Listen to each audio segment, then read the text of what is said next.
This podcast is brought to you by the Dunfield Retirement Residence, a casually elegant retirement community located at Yonge and Eglinton in the heart of Midtown Toronto. Customized living options complement your independent, active lifestyle. Learn more at thedunfield.com.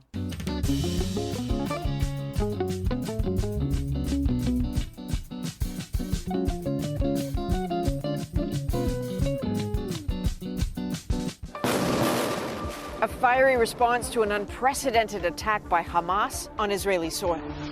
Tonight, we're in Jerusalem, where there is an overwhelming feeling of shock. That's the sound from The National, the CBC's flagship television newscast. It was broadcast the day after Hamas terrorists attacked southern Israel on October 7th. After the slaughter of 1,200 Israelis, the kidnapping of 240 others, and Israel declaring war, CBC News sent out an urgent memo to its journalists reminding them to avoid using the word terrorists when describing who carried out the attack and what was done. The memo got leaked to the public. An uproar ensued, and CBC's ombudsman, Jack Nagler, received over 300 complaints, which I'm told is a lot, but apparently par for the course on Middle East issues. Evan Kosiner's complaint is one of them. The Toronto businessman told the CBC they were wrong, especially because the Canadian government put Hamas on its official list of designated terrorist groups. He also critiqued the CBC for being inconsistent when using the T word. It's called the 9/11 Al-Qaeda attacks on New York City terrorism and the Air India bombing too. And even deliberate running over of a Muslim family in London, Ontario got the terrorism word. Kosiner felt the CBC isn't following its mandate to provide news that people can trust. I've always been a huge CBC supporter. I know people at CBC, but their attitude on this has really changed my opinion. And now I'm personally questioning, do we need a Canadian state broadcaster anymore? If this is what our taxpayer dollars go to, why are we contributing to this? And I know I'm not the only one. I'm Ellen Besner, and this is what Jewish Canada sounds like for Thursday, November 30th, 2023. Welcome to the CJN Daily, a podcast of the Canadian Jewish News, sponsored by Metropia.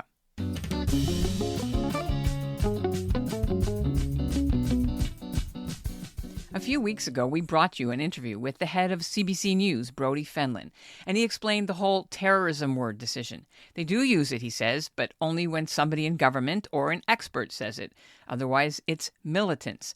CBC News wants to remain neutral, and he says a lot of other media outlets take the same position, including the Globe and Mail. The CBC ombudsman, Jack Nagler, announced he would look into all the complaints. His report was published on Friday. Nagler isn't giving interviews, but in his report he says that what Hamas did certainly was terrorism. And he said CBC News could have used the T word if they'd wanted to, without violating the CBC's journalistic standards. For Nagler, not using terrorism doesn't mean CBC has taken sides, but he acknowledged their choice has consequences and has also made their reporting more complicated.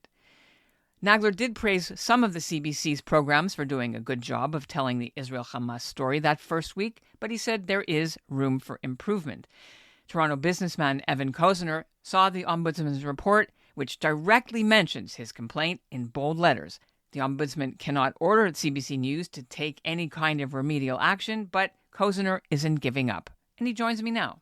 Tell me about the reason that you complained to the CBC Ombudsman about CBC's use of the word or not use of the word terrorist. How did this all come about? I don't take it lightly that I've received the Governor General's Caring Canadian Award and the Sovereign's Medal for Volunteers. So there's not much of you don't really have to do anything to maintain that.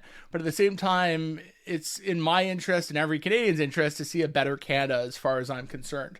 So, the mitzvah of giving back, it rubbed me the wrong way when you have the Canadian government, the United States government, I think even Hamas calls themselves terrorists, that the only people that don't seem to think they're terrorists is the CBC. And I personally find that as a fault in reporting, because when you're an average citizen watching the CBC, flicking through your news channel, some of the other words, militants, I can't swear that they've said this but freedom fighters, there's been all sorts of different things you come across. on the news on CBC and some other different organizations as well. And the little bit that I can do with stirring the pot a little and filing complaints when I'm in the broadcast world where other people might not have the time or ability to, it's a little thing that I can do to contribute. And it's something that I stand for, that you should be reporting properly. Okay, so walk me back a bit. You don't work for Honest Reporting or any of these. No. Who put you up to it? I need to know. No one did. It's to be perfectly honest, I'm talking to my parents and my family. Like, many people in the Jewish community are right now. There's conversations going about this stuff, and it's kind of crazy that they just won't. Like, why won't you? Like, it's like everyone seems to. What's the spin on it to not be calling them that? And to me, that's very problematic. Was this the first time you complained to the CRTC? I like to complain when necessary and it has merit. So I've complained to the CRTC before. Not only did I complain to the CRTC for this one, I also complained to the ombudsperson of the CBC itself. So the CRTC, for anyone who doesn't know, is the Canadian Radio, Television and Telecommunications Commission, who's the body that regulates broadcasting in Canada. So they're kind of like the big boss, let's say, of the CBC and every other broadcaster. In terms of the complaint, I only saw the ombudsman one. I wasn't aware that you also, so I'm glad you told me that you also have complained to the CRTC about the same issue, right? Correct. On Friday, late in the afternoon, I got the email from the ombudsman with his decision reviewing your case. You've seen it? I've seen it. It's long. It's lengthy. Yeah. But he got 300 and some other ones, but he singled out yours. I wonder why that was. Did you speak to them at all? Did they interview you, or were there any other, contact between your sort of email? Like, walk me through how this whole thing. Well, I just do it the same way everyone else does it. There's an email address to speak to the ombudsman, and you send in an email. There was a bit of follow-up and dialogue back and forth in terms of their initial concerns were not met by sometimes when you file a complaint, you don't get a good answer. You get a quasi answer that doesn't. So Brody, who's the head of CBC's CBC News. So his office had to respond. I got an initial response, and then it says, "Hey, do you want to continue complaining and we'll review it, or are you happy with their response?" Well, I wasn't happy with their response for a number of reasons, which I outlined, and that's what they ended up looking at, was just the consolidated concerns that they met. I'd have to go back a little bit into their exact response, which I might be able to do just as we're chatting here, but it wasn't adequate for. I still have disbelief that when every other news it boggles me. Like, nowadays, the simplest things, like if there's a terrorist act, you would assume that you would refer to them as terrorists. And when it came to the Air India bombers, I think that was one of my complaints, another horrible thing that happened. CBC referred to them as terrorists. And and the September 9/11 also was referred to as terrorists. But when it comes to the Jewish people and Israel, you can't, what is going on there? And what bothers me more is that we have to fund this as Canadians. Why are we funding this? Well, how do you see what he said? How did you get what you wanted?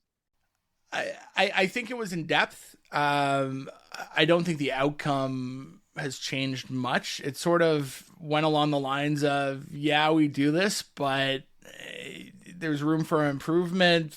But it didn't come across as condemning the organization and coming up with any sort of other solutions. I don't know if that's fully in his mandate to do either. I think they review stuff. I don't know if they fully implement other things, but to cut Jack some slack, but it wasn't a total write-off. If you look at something like CTV News, or other news organizations, there's the Canadian Broadcast Standards Council, which is a separate organization.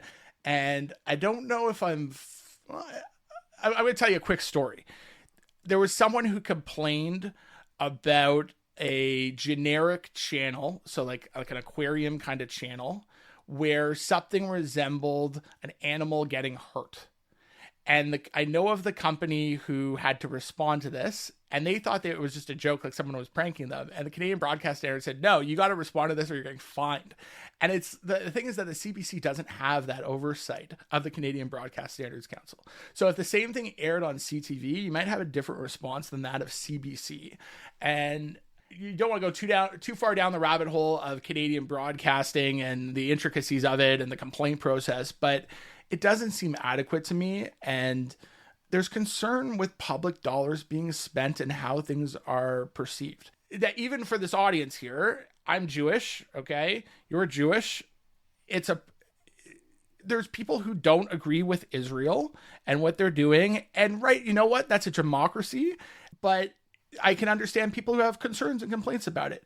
But the level of reporting that I saw on the CBC, when Israel was being blamed for the hospital bombing early on, they're going to a doctor who clearly I don't think saw anything, because if you're a doctor and you're working, I don't know if you've ever been to a hospital before, hopefully not, or anyone else, but there's not a lot of windows going on over there that you're looking directly out when something happens. Like I hope, and with how busy it supposedly is there, and just by the interview itself, it didn't sound like he heard anything. But the spin on it and like seeing the other side, to be quoting a terrorist organization for numbers and then having it go through the UN, the whole thing to me is very problematic. And I think we can all agree that what's happening over there is atrocious all around. For people, the Palestinian people, there's definitely issues in terms of their quality of life right now with everything going on. And on the flip side, everything that happened in Israel, there was a ceasefire back then, and look what happened. Bottom line, you had this interaction. They came out with their report. It took about a month. So what do you do now? Anything? Sometimes the more complaints you can have, the better. It's one of those things where if you create enough paperwork for an organization, they kind of have to do something about it. Because if you do freedom, here's my favorite one of the whole thing with the CBC thing. There was a leaked, which they make mention of. There's a leaked email of not calling, like how to call an organization a terrorist organization. Well, I requested a Freedom of Information Act request to confirm, hey, this is actually a legitimate leak. It's not somebody, using AI or Photoshop to change it around. Well, they redacted the whole thing. So hold on a second. You got that so quickly? That's a miracle. It takes years to get an FOI, an ATIP it's called. An ATIP. I got it real quick, and it was like supposedly like it's for the journalists. I asked like just for all their emails right around when that happened to see if there's other correspondence. And it was like it's 10 pages of nothing. It's a bunch of grayed out, redacted information. Okay, so that's very interesting. And you worked alone on this? Nobody helped you with this? This is just me. This is what I do. When I know the broadcasting system, it's easy enough to there's a lot of people who are posting things on social media. And when you're posting stuff on social media, it's great. But I also think for the Jewish community in general, what we need to be doing is focusing less on posting and trying to change each other, because I think there's a mental health component that you're watching very disturbing videos on a daily basis. And I don't know if it's really making a difference for other people. So it's great you're standing up and saying something, but if you're saying stuff to your friends, it's very different than trying to provide proper information to someone who's possibly watching the CBC. Sometimes the best thing you can do is send off different types of emails like FOI requests and get things into the public record.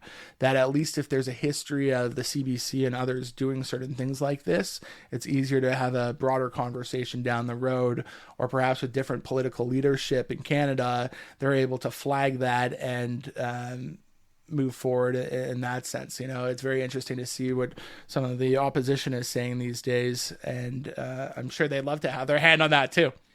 I was going to ask you that question. You're a supporter of the Conservatives. My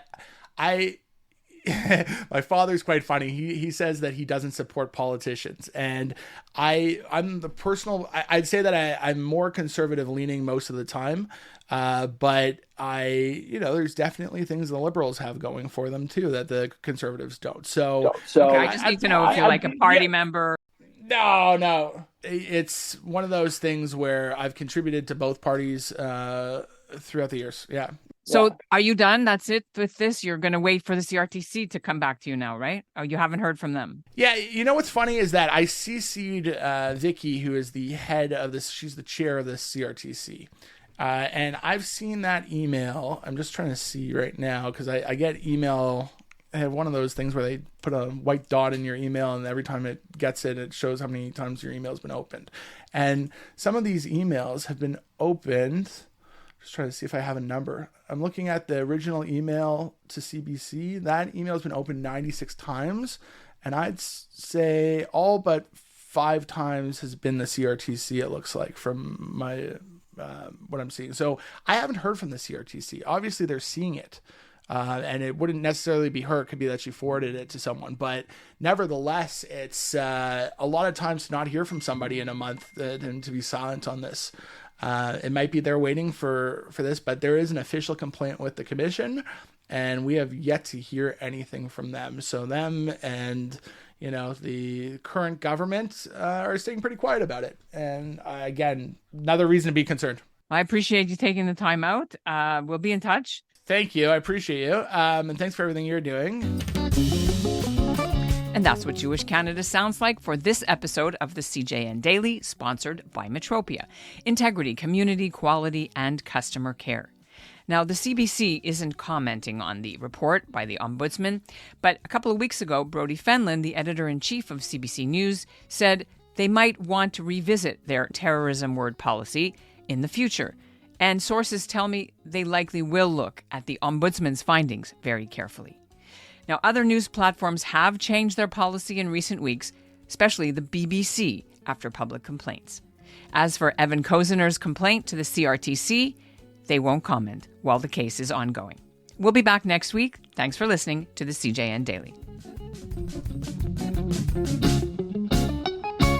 The Dunfield Retirement Residence offers customized living options to complement your independent, active lifestyle. Welcome home. Welcome to the Dunfield. Visit us at thedunfield.com to book a personal tour.